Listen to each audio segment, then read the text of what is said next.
Hi, I'm Mark Pennell, and Paul Sartorelli is with me. He's the lead pastor at Trinity Mentor, a wonderful town along Lake Erie, northeast of Cleveland, kind of a suburb of Cleveland, a far suburb. 20 minutes to get downtown. I'm sorry I'm late. I was waiting for the glue to dry on my Jesus on my dashboard. And it's a bobblehead, too. That's really what's really cool. I like that. Jesus bobbling his head. It's very cool. Does it help you live life or drive? Or? Oh, yes. I look at him when I'm about to curse. That helps a lot. With the rubber in front of me, I start coming out of my mouth. I forgot he's there. All right. I'm going to tell this story. Sue and I we were in Austria at a hotel. Mm-hmm. Kind of an old hotel. It was beautiful. And there was a picture of Mary over the bed. And I'm laughing because I was thinking the same thing. It was really awkward. I was looking for houses one time, and I saw that. I looked at Amy and I said, "That's a real bummer. It's going to slow things down quite a bit." Anyway, we digress. We're going to talk about commandment number 2. And before we go any further, I'd like you to read it. I had a copy for you, but I I'll read it, and you'll catch on immediately. It's all about idols. Okay. And it's interesting that you and I gave to Christ, of course, but even his mother, 2 very significant characters of the Christian story as an introduction to the subject of idols. All right. So we didn't give the gods of the Hindu pantheon. All right. We gave 2 Christian characters, which is, maybe we'll pick up on that, but. Which, by the way, I was watching PBS the other night, really like 3 o'clock in the morning, and they were talking about Hinduism with these people in it. Do you realize that a holy cow? Holy cow! The cows in India, they just move aside. They don't. They're sacred. Move aside. Sorry. They hold 330 million deities. Wow. You have to go through a book this thick to find out which deity to go to. I mean, that's amazing. And you will see them, I've been to India many times. So you'll be driving behind a pickup truck. Right. And the trailer hitch on the back of its pickup truck, instead of being the ball, will be the head of a god. They're really everywhere. Well, when you got 330 million of them, you got to have some there. Anyway, so we're talking about idolatry and idols, and you're right, they are everywhere. Right. But not just in India. They're in North America in 2022, right? Right. Okay. Big time. Okay, read it, and then we'll go from there. Okay, here it is. Commandment number 2, do not make a graven image or an idol for yourself, whether in the shape of anything in the heavens above, or on the earth below, or on the waters under the earth. Don't bow and worship to them, and don't serve them. For I, the Lord your God, am a jealous God, punishing the children for the father's iniquity to the 3rd and 4th generation of those who hate me. He's comparing idolatry to hating him, but showing faithful love to 1,000 generations of those who love me and keep my commands. That sounds a lot like number 1 to me. Okay, you shall have no gods before me. Mm-hmm. That's sort of your perspective on life. Mm-hmm. You shall not make an idol. That's sort of your posture of worship. Mm-hmm. You shall not bow down before them. So perspective on life, God is first. You get $1,000 paycheck at the end of the month. God is first. Give 100 of that to the Lord. Mm-hmm. You make a decision about changing jobs or getting married or whatever. God is first. Right. So that's commandment number 1. You shall have no gods before me. God must be first in my life, in my decision making, in my lifestyle. Okay. What does God say about this? Okay. That must be first. Second, in my worship, what do I bow down to? Where do I find my security? Where do I give my devotion? What do I look at? This is very visible.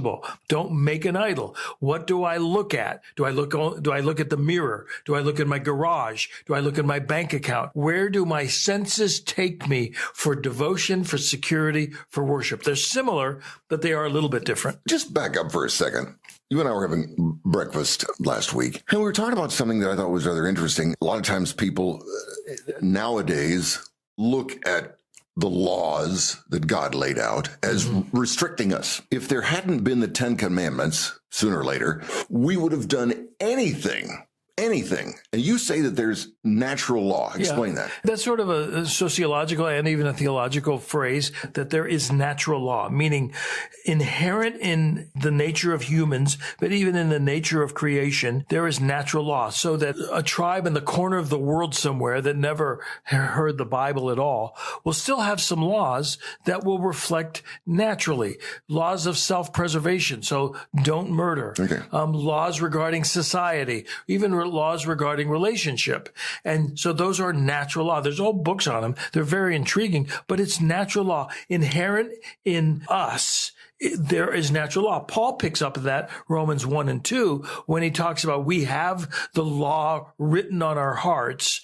And when we break the law, and we do break the law, right, our consciences accuse us, condemn us. And it's true. When we break natural law, the Ten Commandments, in a sense, are a reflection of that natural law. But when we break natural law, not only does our heart condemn us, but our lives and our societies go to the garbage heap. But we have this rebellious part of us that are constantly pushing that envelope. How much can I get away with? Mm-hmm. Almost to the point where they can get away with, or that they want to be able to get away with something that we think is heinous. Yes. And so even all of these laws, so you can see we'll get to it when we get to the laws of sexuality. Don't commit adultery. Well, so if that's part of natural law, that you should be faithful to your spouse, and we want to push it to polygamy or bigamy, sooner or later, we push the boundaries, we are going to experience the consequences of that.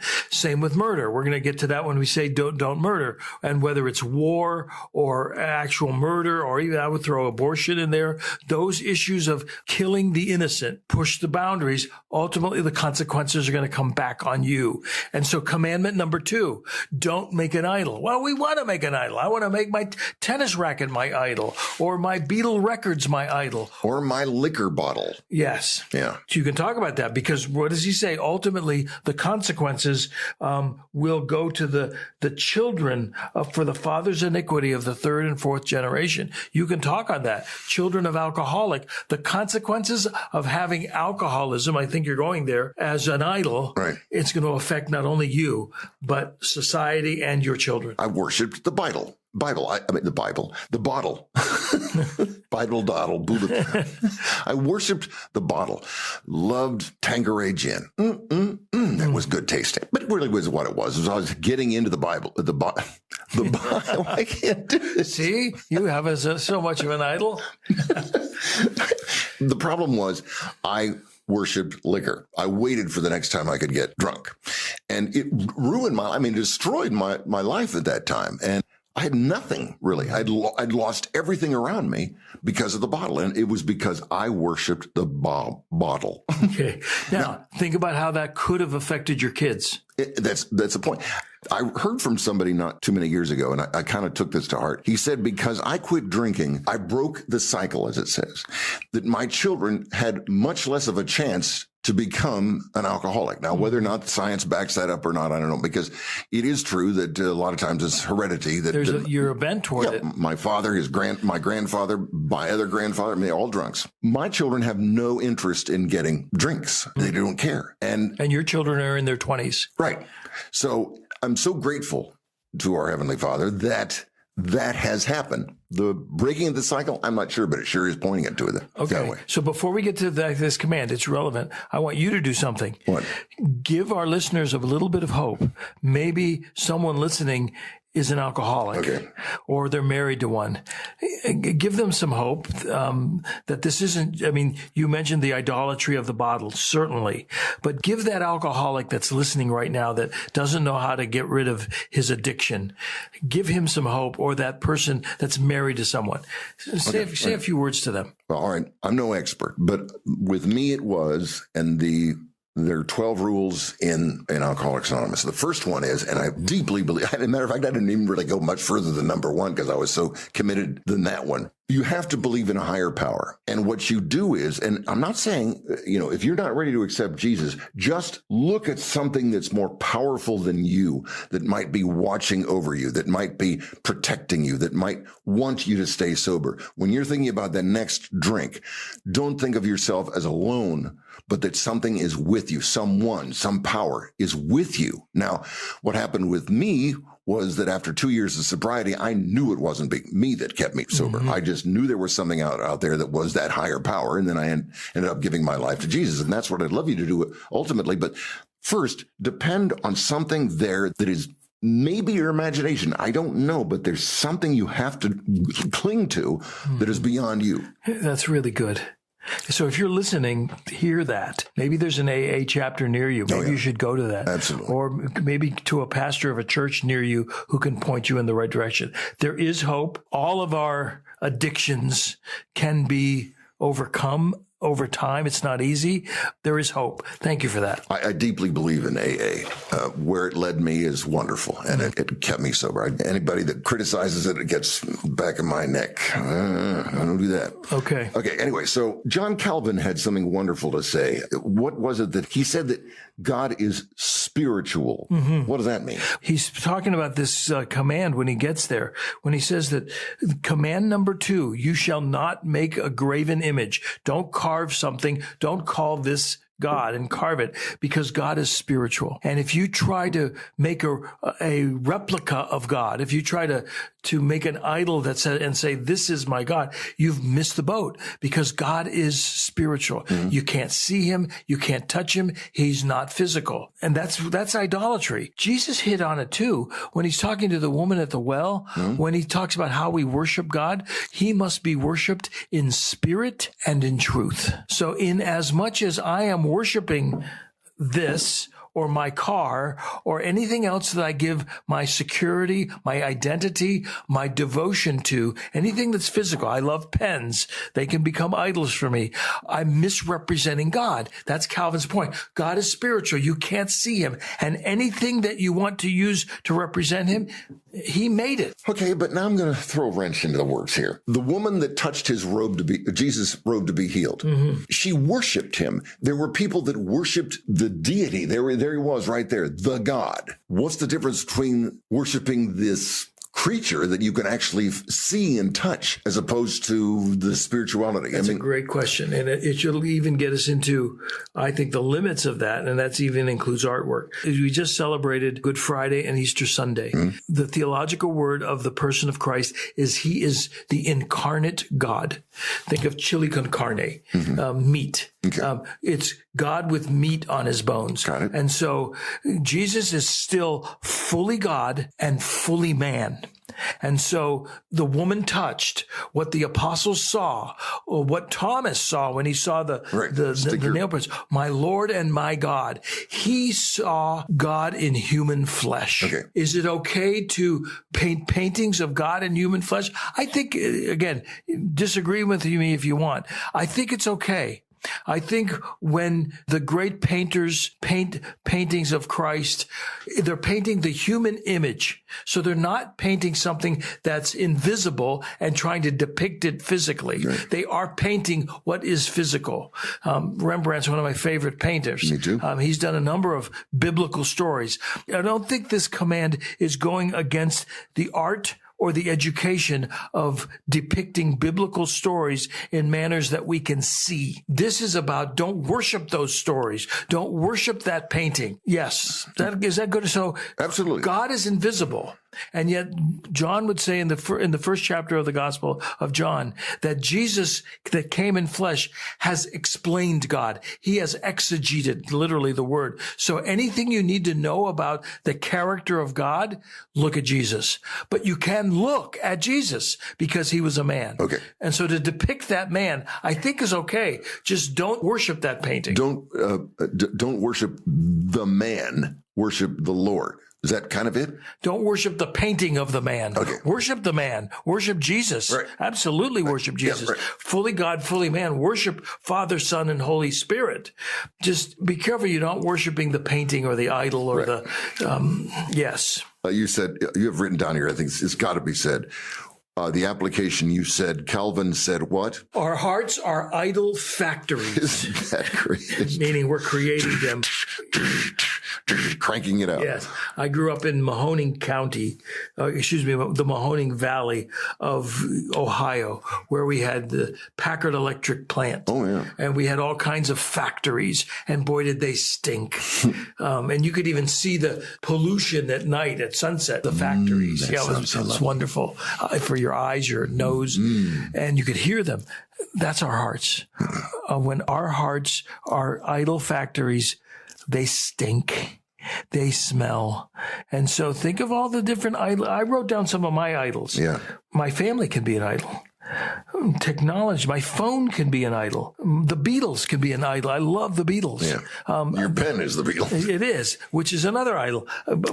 Pens can be an idol for me. Watches. Yep. Cars. And so I've divided, I've got 4 altars that I think we need to be careful that we don't worship at. Let's talk about these. The first we sort of mentioned is the altar of stuff. So these are 4 S's. Yeah, 4 S's. Yeah. Holding up 3 fingers. Anyway. And again, what is an idol? It's something I make that I find my identity in, I find my worth in, I find my security in, and therefore I devote my heart to it. Right. So think about stuff, whether it's my money, my car, my house, my job, all important things. There's nothing wrong with a pen, as long as it's a pen. When it becomes the source of my devotion, of my security, of my identity, we got a problem. Wonder what it'd be for you or you. It's cars. Your stuff. It's cars. Yeah. I really have to look sometimes and I go, boy, I love that. Never mind. I shouldn't say that. Anyway. So that first S is the altar of stuff we can worship at. The second would be the altar of self. Boy, are we big on that nowadays. It's all about me. It's my ego. It's my freedom. It's my identity. It really is amazing. And again, think about it. I put this before God. I'm sorry. We have people that God made them one particular gender, and it's all about me. And I've got some confusion in my mind. So I'm going to switch and become the other gender. Right. Now, again, I understand it's really, really complicated. And yet, at its bare minimum, it's saying God made a mistake, it's all about me. That's right. And so I'm going to make sure I solve this problem. Right. And again, so you become your own God. In some ways, yes. Third S. So I worship at the altar of stuff, at the altar of self. Again, the whole COVID thing reminded me of the altar of self. No one's going to tell me to get a vaccination. No one's going to tell me what's all about me. I've got my rights and myself. That's the altar of Even self. though somebody else might get it from me, but but it's all about me. Yeah. The third is the altar of state. And you see it here a little bit, the nationalism, my country, right or wrong, or even the hybrid of blending my Christianity with my Americanity. Yeah. That's really dangerous. Yeah. But you can even see what's going on in Russia and Ukraine right now. The altar of the state, the Soviet state. He wants the Soviet Union back. I know. I'm speaking of Putin. And so the state is going to be right. That's really a dangerous place to be. But also you can worship the government itself. It's going to solve all of our problems. Yeah. I vouch at the great government we have. And I mean, that's always strange. It's going to educate my kids. It's going to take care of everything. Yes, be careful of that. And then the fourth S is the altar of science. And by that, my father was a physician. I think science is amazing. I think science is a gift from God. It heals us. Sure. It explains a lot of things. But when naturalism becomes my God, and I can explain everything through a scientific formula or through my natural senses, I leave no more room for God. God is over science. I think God has allowed us to enjoy the benefits of science. But science is not a God. Yeah. It is a discipline like all other disciplines as well. I worked in the world of journalism the last few years of my radio career, and although I'm not a journalist, I don't want to even pretend to say that. But I think it's interesting that there were people in the building that said that they did the news without any bias. I'm sorry. Every single one of us has some bias going into it. And I bring this up because in 1859, in my opinion, the worst book in history was printed, and that was The Origin of the Species by Charles Darwin. I bring that up not just so much because he threw out a theory that has since shown its flaws, but also has shown that people who have ever since tried to prove that evolution exists or is the power over all creation, that they're doing it with a bias. They're trying to prove that God does not exist. Yeah. And so that the theory becomes the given. Right. Yeah, I would say that's true in all of things that we try to prove. What are my biases and how do I get through them? You hear it in politics. The right is arguing with the left, and they're unable to see that their presuppositions are just completely filling their argument back and forth, as opposed to finding common ground. Right. So what's this command? This command is, where do I find my devotion, my security, my identity? It should be found in God. And when I try to create an image of that God, either recreate it and say this is God, or replace it with any number of these things, I think I'm breaking this command. And the consequences could be really serious. Going on to the second, third, and fourth generation. Yeah. That's a mess. But going back to my alcoholism thing, the fact is my children are sober because, but like I said, that whole thing, I really deeply believe that God made it happen, not that I getting sober did. It was part of his plan. So you think about this command as you're listening to it. Where do we dip our toe into the making of idols, as Calvin said, in our hearts? I want to end with a word from the book of Colossians, where since Easter just went past us, it reminds us of the resurrection of Jesus and really where our hearts and minds and focus ought to be. When it's so often it's right down here. Okay. Paul writes this, Colossians 3, verses 1 and 2. If you have been raised with Christ, seek the things above, where Christ is, seated at the right hand of God. Set your mind on things above, not on earthly things. Next week, commandment number 3, and I am really buzzed about that one. See you then.